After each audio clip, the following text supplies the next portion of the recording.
आज हम आपके लिए फिर से प्रागैतिहासिक कला के केंद्रों के बारे में लेकर आए हैं। आज हम पढ़ेंगे लिखुनिया, बेल्लारी, कोटा राजस्थान, एडगल की गुफाएं तथा प्रागैतिहासिक चित्रों से संबंधित कुछ महत्वपूर्ण पुस्तक व उनके लेखक के बारे में। चलिए शुरू करते हैं। आज का हमारा पहला टॉपिक है लिखुनिया। लिखुनिया में यह एक छोटी पहाड़ी पर गरई नदी के किनारे स्थित है। इसमें जो चित्र मिलते हैं वो देखेंगे आप। पशु के आखेट करते हुए, हाथी का शिकार, नृत्य वादन का दृश्य, कुछ घुड़सवार पालतू हथनी की मदद से जंगली हाथी को पकड़ते दर्शाए हैं। घुड़सवारों के हाथ में लंबे भाले हैं। नृत्य वादन में मस्त व्यक्तियों का समूह इत्यादि चित्र पाए गए। यहाँ पर चित्र भित्तियों एवं छतों पर बनाए गए हैं। दोस्तों, इसमें इतना ही आएगा। टीजीटी पीजीटी से रिलेटेड जो भी कुछ पूछा जाता है वही हम पढ़ा रहे हैं, एक्स्ट्रा में कुछ नहीं पढ़ा रहे, क्योंकि इसकी हिस्ट्री तो बहुत बड़ी है। अगर जो हम उसे पढ़ेंगे तो काफ़ी समय लगेगा। जो चीज़ पूछी जाती है सिर्फ वही पढ़ाएंगे। नेक्स्ट पढ़ेंगे हम बेल्लारी के बारे में। बेल्लारी कहाँ स्थित है? दक्षिण भारत के क्षेत्र कर्नाटक में स्थित है। खोज कब और किसने की थी? देखिए, सन 1892 यानी कि 1892 ईस्वी में एफ फॉसेट ने की थी। दक्षिण भारत का बेल्लारी केंद्र प्रागैतिहासिक चित्रों के लिए प्रसिद्ध है। उत्तर पाषाणकालीन मानव निवास का प्रमुख केंद्र बेल्लारी था। ठीक है, इसमें चित्र देखेंगे हम। जादू के विश्वास, 6 कोणों का सितारा।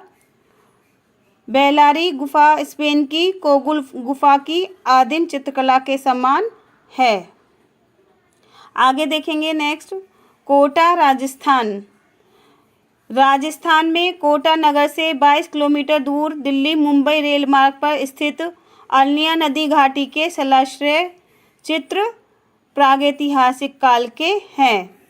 कहाँ पर है ये कोटा राजस्थान की अल्निया नदी? दिल्ली मुंबई रेल मार्ग पर स्थित है, कोटा नगर से 22 किलोमीटर दूर। ठीक है, आगे चलेंगे। अल्निया नदी घाटी के शैल चित्र किस रंग के हैं? गेरुआ रंग से निर्मित हैं। राजस्थान के कोटा में स्थित अल्निया नदी घाटी के चित्रों को किस नाम से जाना जाता था, संबोधित किया जाता था? सीता जी के मांडड़ों नाम से संबोधित किया जाता था। ये क्वेश्चन बहुत बार पूछा गया है, ध्यान रखिएगा, अच्छे से याद कीजिएगा। अल्निया नदी के शैलाश्रयों में प्राप्त चित्र हिरन, शेर, भालू, बकरी, गाय, जंगली सांड के शिकार के दृश्य चित्रों के साथ मानवाकृतियों का बहुलता से अंकन मिलता है। किस में मिलता है? अल्निया नदी के शैलाश्रयों में। आगे चलेंगे। आगे हम पढ़ेंगे एडगल की गुफाओं के बारे में। एडगल की गुफाएं कहाँ पर हैं? केरल के वायनाड जिले में स्थित हैं। इनकी खोज किसने की थी और कब की थी? सन 1901 यानी कि 1901 ईस्वी में एफ फॉसेट ने की थी।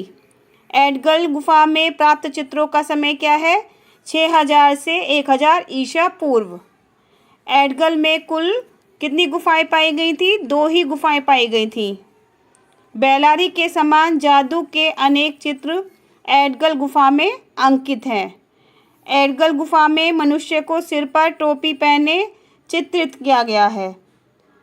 चलिए नेक्स्ट पढ़ेंगे हम प्रागैतिहासिक चित्रों से संबंधित महत्वपूर्ण पुस्तक व लेखक के बारे में। देखिए, ये पुस्तकें जो है काफ़ी पूछी जाती हैं, पुस्तक और उनके लेखक, तो इन्हें आप जरूर याद कीजिएगा। इनमें से एक तो जरूर ही लग जाएगी आपकी। प्रागैतिहासिक काल से रिलेटेड ये पुस्तक पूछी जाती है, ज़्यादातर पूछी जाती है आपकी प्री हिस्टोरिक इंडिया और आपके भारतीय प्रागैतिहासिक चित्रकला सबसे ज़्यादा पूछी जाती है, तो आप इनको अच्छे से याद कीजिएगा। पुस्तक देखिए, भारतीय प्रागैतिहासिक चित्रकला 1967 यानी कि 1967 ईस्वी में। किस लेखक कौन है इनके? डॉक्टर जगदीश गुप्त।